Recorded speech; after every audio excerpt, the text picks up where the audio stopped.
Halo, selamat pagi, selamat siang, dan selamat malam, teman-teman dan rekan-rekan sekalian. Perkenalkan, saya Leonardo Edward Theodora. Di sini, saya merupakan salah satu partisipan dalam project-based internship yang diadakan oleh Rakamen Academy pada Januari tahun 2025. Di sini, saya akan mempresentasikan terkait dengan credit risk analysis yang merupakan final task yang diadakan oleh IDX Partners. Sebelumnya, saya izin untuk memperkenalkan diri. Sekali lagi, saya adalah Leonardo Theodora. Saya merupakan mahasiswa program studi matematika di Universitas Udayana yang saat ini akan menempuh semester 6. Saya secara khusus menempuh pada kompetensi matematika komputasi, dan saya memiliki interest di dalam bidang data analytics serta riset kuantitatif. Saya juga mencoba untuk mengasah kemampuan saya dalam berpikir secara sistematis, kreatif, serta logis. Selanjutnya adalah terkait dengan project introductions dan juga business understanding. Dalam project introduction, saya membagi latar belakang menjadi dua, yaitu masalah dan solusi. Di masalah, kita dapat melihat bahwa masalah keuangan dalam kredit sebagai berikut. Resiko kredit yang tidak dikelola dengan baik dapat menyebabkan peningkatan jumlah kredit macet yang akhirnya merugikan lembaga keuangan. Ini adalah masalah keuangan yang pertama, dan yang kedua adalah terkait dengan pembuatan keputusan dalam kredit. Keputusan yang kurang akurat dapat mengakibatkan dua skenario utama. Yang pertama adalah peminjam yang tidak mampu membayar diberikan pinjaman, yang beresiko meningkatkan kredit macet. Yang kedua adalah peminjam yang sebenarnya layak mendapatkan pinjaman tetapi ditolak, yang dapat mengurangi peluang bisnis bagi lembaga keuangan. Nah, solusi yang saya tawarkan adalah sebagai berikut. Saya menggunakan machine learning sebagai alat analisis. Machine learning memungkinkan analisis lebih mendalam dengan memanfaatkan data historis pinjaman untuk mengidentifikasi pola dan faktor utama yang memengaruhi kemungkinan gagal bayar. Selanjutnya terkait dengan business understanding, sebelumnya kita akan memulai terlebih dahulu dengan apa itu credit risk. Dalam industri keuangan, terutama perbankan dan lembaga peminjaman, kredit merupakan layanan utama yang diberikan kepada individu atau bisnis. Namun, terdapat resiko bahwa peminjam tidak mampu membayar kembali pinjaman, yang dikenal sebagai risiko kredit atau credit risk. Jadi, apa saja tantangan utama dalam credit risk analysis? Berikut adalah yang bisa saya sampaikan. Yang pertama adalah menilai kelayakan kredit atau menentukan apakah seorang peminjam layak diberikan pinjaman atau tidak. Kedua, mendeteksi potensi gagal bayar atau mengidentifikasi peminjam yang berisiko tinggi mengalami gagal bayar. Ketiga, mengoptimalkan strategi peminjaman atau menyeimbangkan profitabilitas dengan tingkat risiko yang dapat diterima oleh bank. Dan yang terakhir adalah mengurangi non-performing loans atau meminimalkan jumlah pinjaman bermasalah untuk meningkatkan kesehatan keuangan lembaga kredit. Berikut adalah workflow dari credit applications. Untuk lebih jelasnya, kita lihat di slide berikutnya. Jadi, untuk workflow yang sebelumnya, saya akan jelaskan satu persatu, di mana yang pertama adalah penerimaan aplikasi peminjaman, di mana pemohon mengajukan permohonan pinjaman ke bank. Lalu kedua adalah review oleh pihak bank, di mana bank meninjau aplikasi yang diajukan. Ketiga, pengajuan ke sistem, di mana aplikasi dimasukkan ke dalam sistem bank untuk diproses lebih lanjut. Yang keempat adalah persetujuan pinjaman atau loan approval. Jika aplikasi disetujui, jumlah pinjaman ditentukan berdasarkan limit kredit pemohon. Lalu selanjutnya, persiapan dokumen, di mana dokumen yang diperlukan untuk pencairan pinjaman disiapkan. Lalu untuk yang ke-6, notifikasi ke bank dan pemohon, di mana sistem akan menotifikasikan ke bank dan pemohon terkait dengan status aplikasi. Lalu yang ke-7, pengajuan kontrak ke sistem, di mana dokumen yang telah ditandatangani dimasukkan kembali ke dalam sistem. Dan yang terakhir adalah pencairan dana, di mana dana peminjaman dialokasikan kepada pemohon. Nah, di sini saya buat beberapa problem statement, di mana yang pertama, bagaimana memastikan data yang digunakan akurat, bersih, dan relevan untuk analisis risiko kredit. Yang kedua, bagaimana mengatasi ketidakseimbangan kelas antara peminjam yang gagal bayar dan yang tidak. Tiga, bagaimana strategi terbaik untuk menangani data yang hilang. Empat, apakah penggunaan teknik feature engineering dapat meningkatkan performa model. Dan lima, model apa yang paling cocok untuk memprediksi credit risk. Dari sini, saya akan melakukan analisis dan solusi analisis saya akan jelaskan secara singkat terlebih dahulu sebagai berikut. Sebagai solusi, dataset utama akan dibersihkan melalui data cleansing, feature selection, dan imputasi missing value jika diperlukan. Sementara, exploratory data analysis dan visualisasi data digunakan untuk mengidentifikasi faktor risiko kredit. Ketidakseimbangan data diatasi dengan smooth atau undersampling, serta model seperti logistic regression, random forest, dan gradient boosting diterapkan sebagai basis model prediksi. Model dievaluasi menggunakan beberapa metrik seperti evaluasi klasifikasi, precision recall, dan F1 score, lalu diinterpretasikan agar dapat diterapkan dalam sistem pengambilan keputusan perbankan. Selanjutnya terkait dengan data understanding, kita lihat di sini bahwa dataset tersebut yang akan saya gunakan adalah dataset yang bertipe CSV dengan nama filenya sebagai berikut, dan domain industri dari dataset ini sendiri adalah finance, serta dataset ini memiliki struktur yaitu 75 kolom dan juga 466.285 baris, serta terdiri dari kolom kategorik, numerik, dan waktu. Tujuan dari analisis ini sendiri adalah untuk memprediksi data target, yaitu loan status, yang saya transformasi menjadi good underscore bad dengan data 0 untuk pembayaran tepat waktu dan data 1 untuk pembayaran tidak tepat waktu. Aturan dari pembentukan fitur good underscore bad ini sendiri adalah memasukkan seluruh fitur chart of default terlambat 31 sampai 120 hari dan terlambat 16 sampai 30 hari ke satu, dan selain itu ke 0. Berikut adalah proses data understanding-nya sendiri.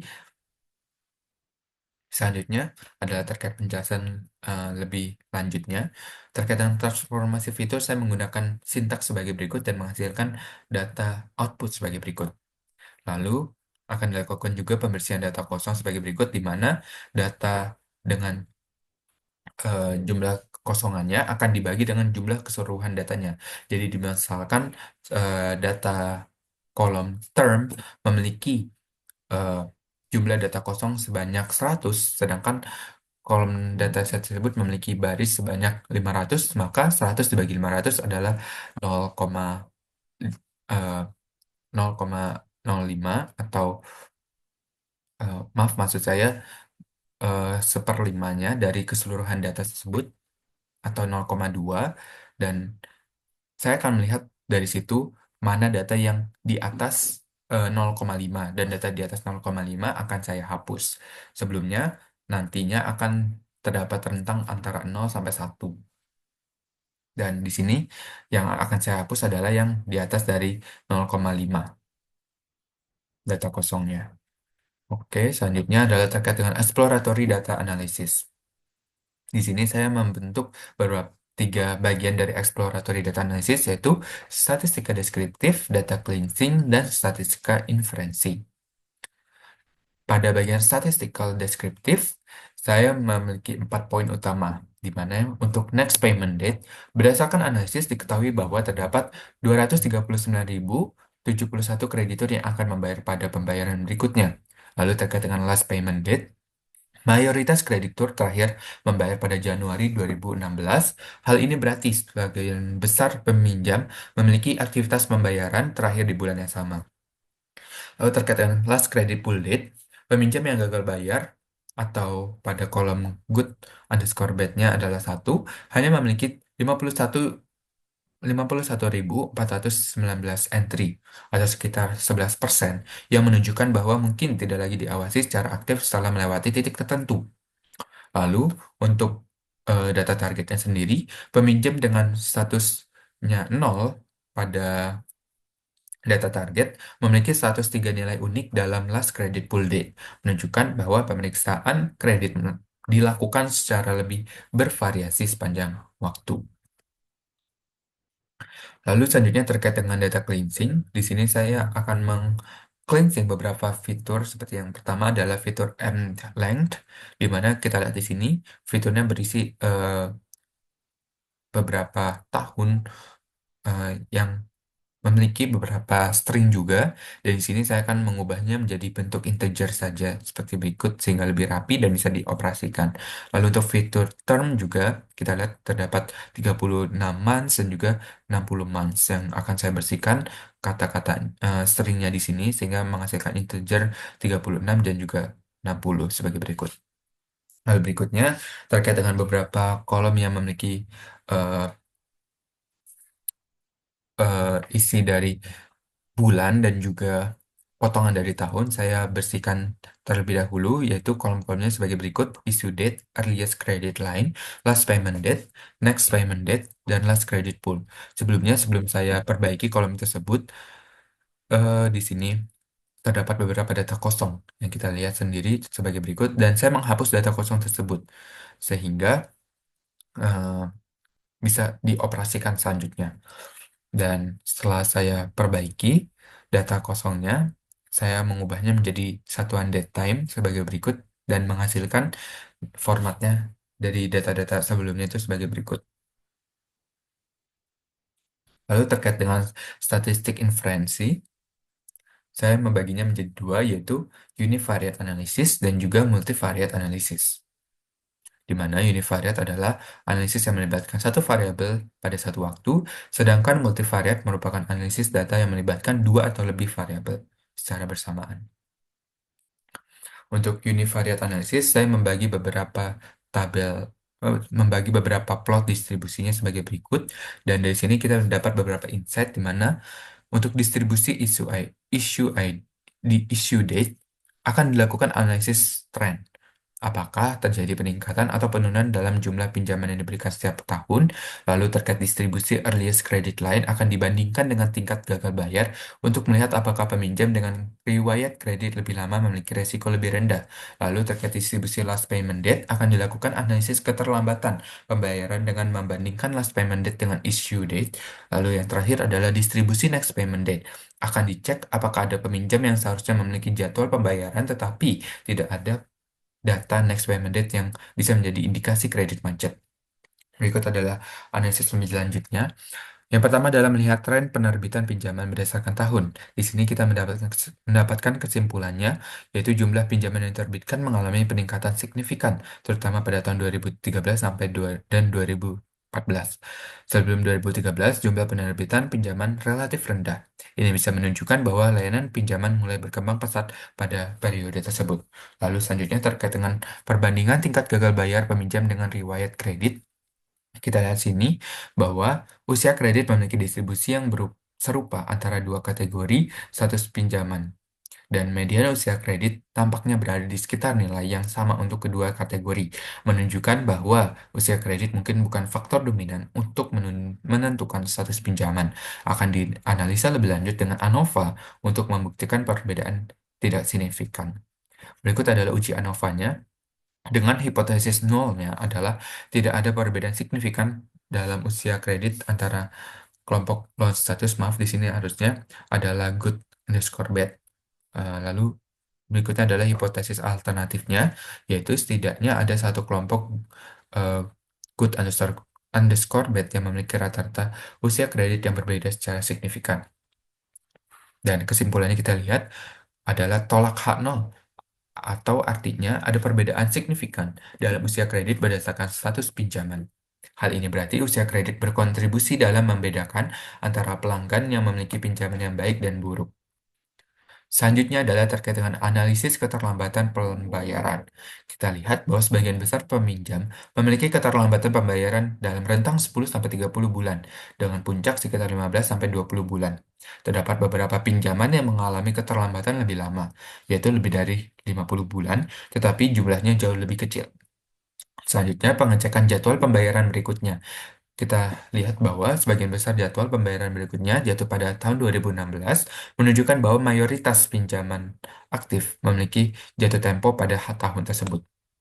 Selanjutnya, terkait dengan distribusi data target, kita lihat bahwa data yang digunakan membangun model machine learning cenderung bias atau pada kelas mayoritasnya yaitu nol memiliki perbedaan yang sangat, sangat signifikan dengan kelas minoritasnya yaitu satu. Dengan ini akan digunakan eh, model metode oversampling yaitu smooth atau undersampling atau penyeimbangan bobot loss function untuk menyeimbangkan distribusi dari data target ini. Selanjutnya, terkait dengan multivariate analysis. Di sini sebelumnya saya akan menggunakan matriks korelasi untuk melihat hubungan antar variabel. Dan di sini kita mendapatkan insight. Yang pertama adalah korelasi. Untuk korelasi positif kuat, last payment date dan next payment date memiliki korelasi positif yang sangat kuat, yaitu 0,99. Ini menunjukkan bahwa tanggal pembayaran terakhir dan tanggal pembayaran berikutnya sangat terkait.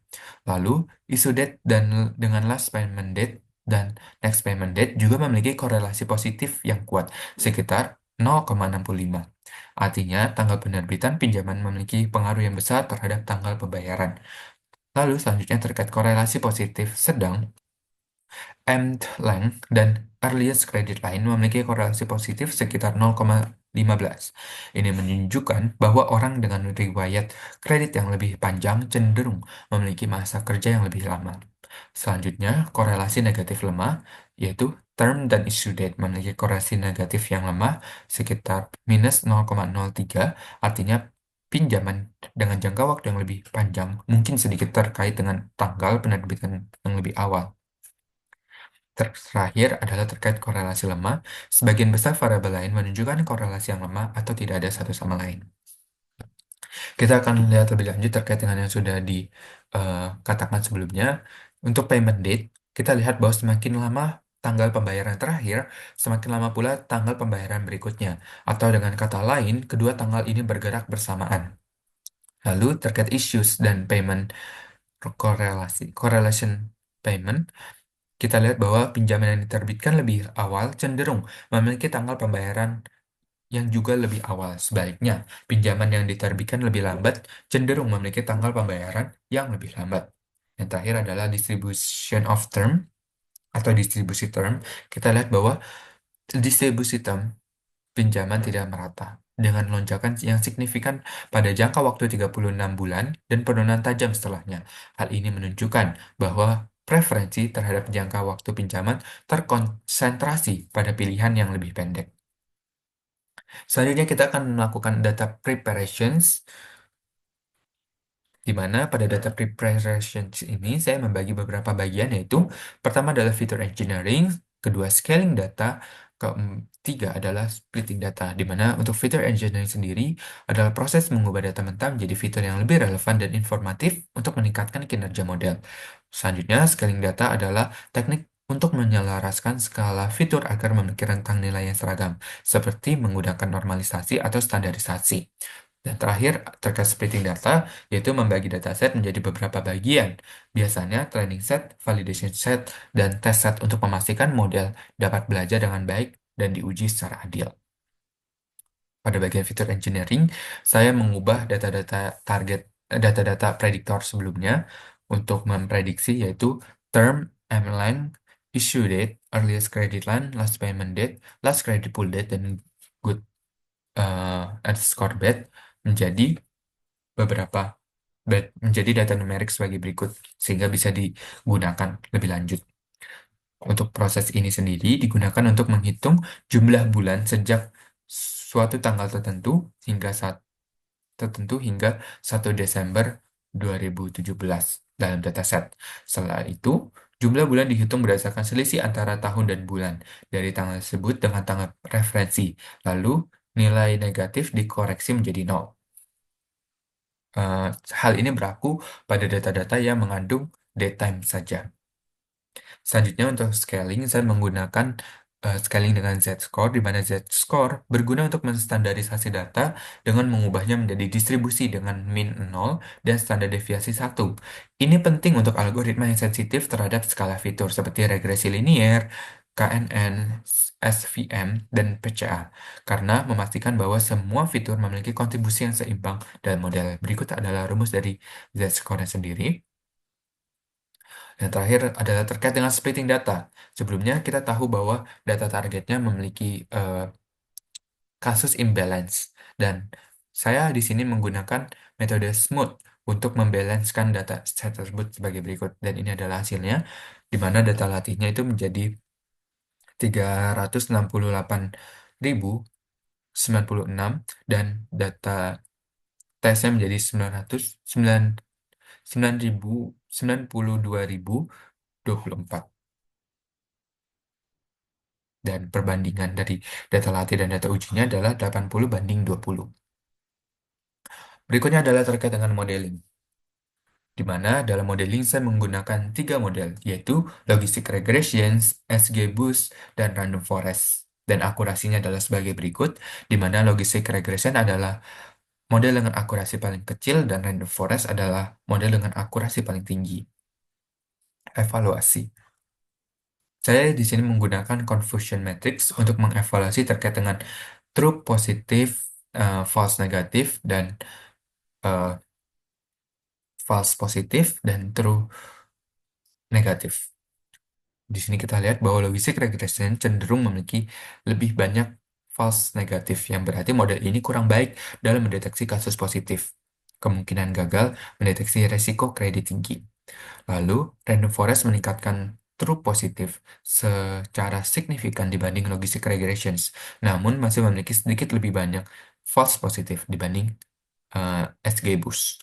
SGBoost memberikan performa terbaik secara keseluruhan dengan false negatif lebih sedikit dari logistic regressions dan false positif lebih sedikit dari random forest.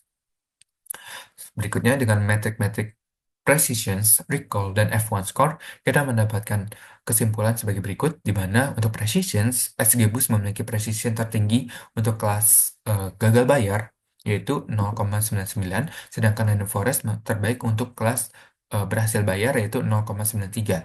Lalu, Logistic Regression memiliki precision paling rendah untuk kelas 0, atau kelas berhasil bayar, yaitu 0,79, dan untuk recall, SGBoost memiliki recall tertinggi untuk kelas berhasil bayar yaitu 0,99, sementara Random Forest terbaik untuk kelas gagal bayar yaitu 0,93 dan Logistic Regression memiliki recall terendah untuk kelas gagal bayar yaitu 0,74 yang berarti banyak false negatif. Untuk F1 score, Random Forest memiliki F1 score tertinggi untuk kelas gagal bayar yaitu 0,95 menunjukkan keseimbangan precision dan recall yang sangat baik. Untuk SGBoost juga cukup tinggi tetapi sedikit lebih rendah dari Random Forest pada kelas gagal bayar. Lalu untuk Logistic Regressions memiliki F1 score yang lebih rendah terutama pada kelas gagal bayar. Kesimpulan yang bisa kita dapat adalah sebagai berikut, data yang perlu diperhatikan. Berdasarkan exploratory data analysis, diketahui jumlah pinjaman meningkat signifikan pada tahun 2014, lalu diperhatikan bahwa banyak pinjaman mengalami keterlambatan dalam jangka waktu 10-30 bulan. Berdasarkan uji ANOVA terhadap usia kredit dan status pinjaman, diketahui bahwa usia kredit cukup berpengaruh terhadap status pinjaman yang buruk dan berpotensi macet.